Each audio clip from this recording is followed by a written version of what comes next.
Hi, today we're talking about this book, Letter to My Transgender Daughter by Carolyn Hayes. And Carolyn Hayes is a pseudonym for a well renowned author who is not out as the parent of a transgender child because her daughter is not out as being transgender, which is the right of every transgender person to not publicly be out if they do not choose. So, this book was written about Carolyn's daughter, whose name we never learn, it's never revealed to us, from the time that Carolyn's daughter was 3 until the time that she was 13. So it covers the span of an entire decade. And we learn at the start of the book that Carolyn's daughter would tell her parents that how they were referring to her was wrong. She would hear them on the phone talking to other people about her, and they would say things like, "Oh, he's in the other room," and she would call out from the other room, or they would say, "He's in the other room," and she would call out from that other room, "She's in the other room," and correct them and let them know that how they were referring to her was incorrect.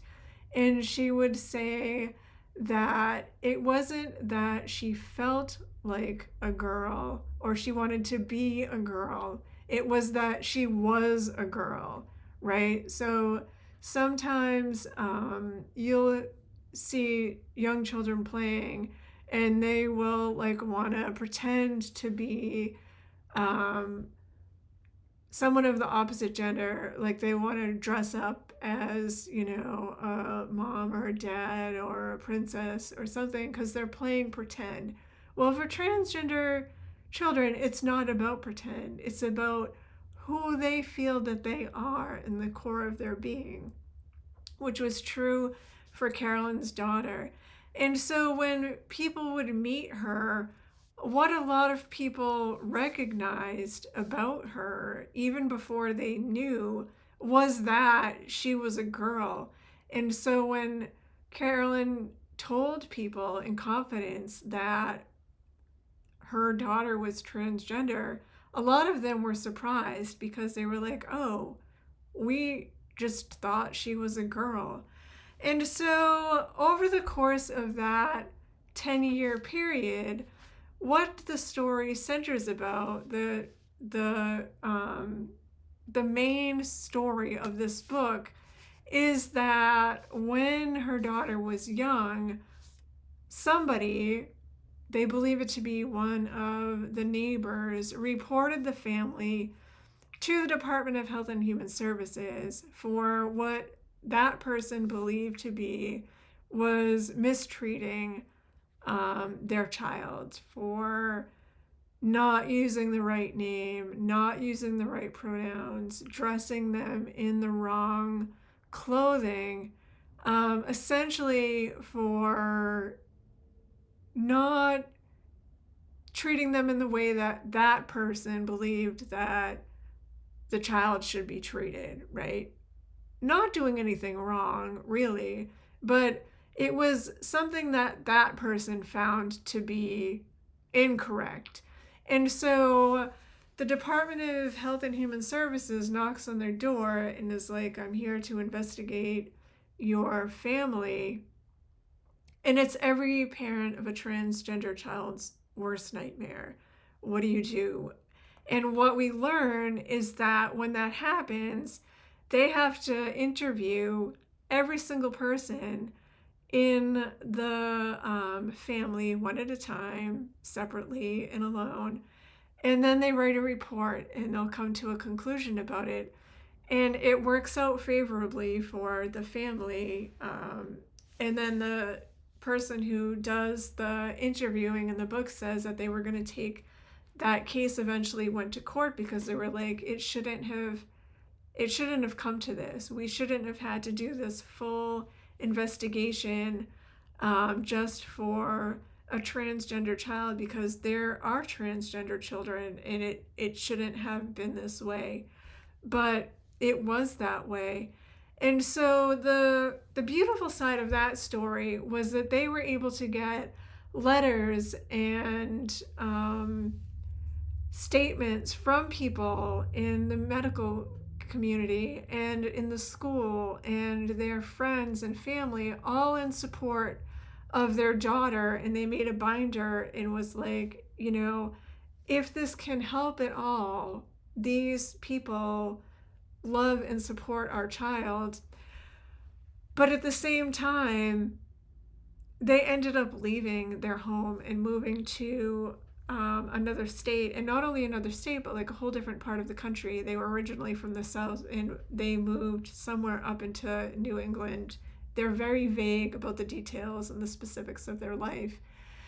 And it's the worst thing that you can think of happening to you, but also it's a reality that many families of transgender children are dealing with on a daily basis, and especially now in these very uncertain political times. And so it's a really good book. It is very lengthy in that it is 274 pages, but, well, that's not a good example. That's the resources page. You can see it's small type. And so while I'm a very fast reader, I can normally knock through like a 275 page book, dedicated reading, in about a day or a day and a half. It took me about 3.5 days to read this book, and that's because of the small type. So that's something to think about. But also, I felt like while it was a very good book, some parts of it dragged on a little bit. And I feel like that's because the way it was written was, while it's a memoir, it's written as a letter to Carolyn's daughter. She writes it as if she's telling the story about these 10 years to her daughter. Like, this is your life and what happened, and I would like you to know about these things because it's your story.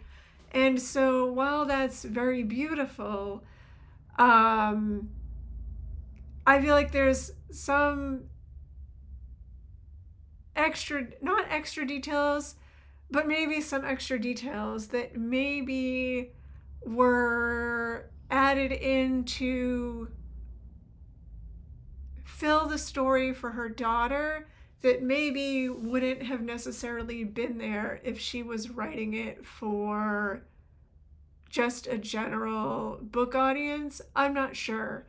But that's just my opinion. I did really enjoy it. I do think it's a really great book. I do think that if you are the parent of a transgender child, or even if you're not, it was a really excellent and an eye-opening book to read, and I would recommend it. Yeah. And then it ends with the family having moved one last time, and the daughter is 13 and her siblings are all older. She's the youngest in a family. And we get a little sneak peek into what everybody is up to and, what their lives look like one last time. And then it kind of ends. And I kind of feel like we're left like wondering like what happens next, but because it was written in real time, like, we don't get to know what happens next. We just have to wonder. So that's this book. It was written fairly recently. The copyright date was 2022. So it does mention the pandemic, if that is of a concern to you. Not in too much detail. It's mentioned as like a secondary character towards the end of the book. This it was the year she turned 13, which was the last, thing that was written about. They were getting ready to have a birthday party right as the pandemic started, and kind of this is what happened. Um, so yeah, good book. I would recommend it, and we will talk again more soon.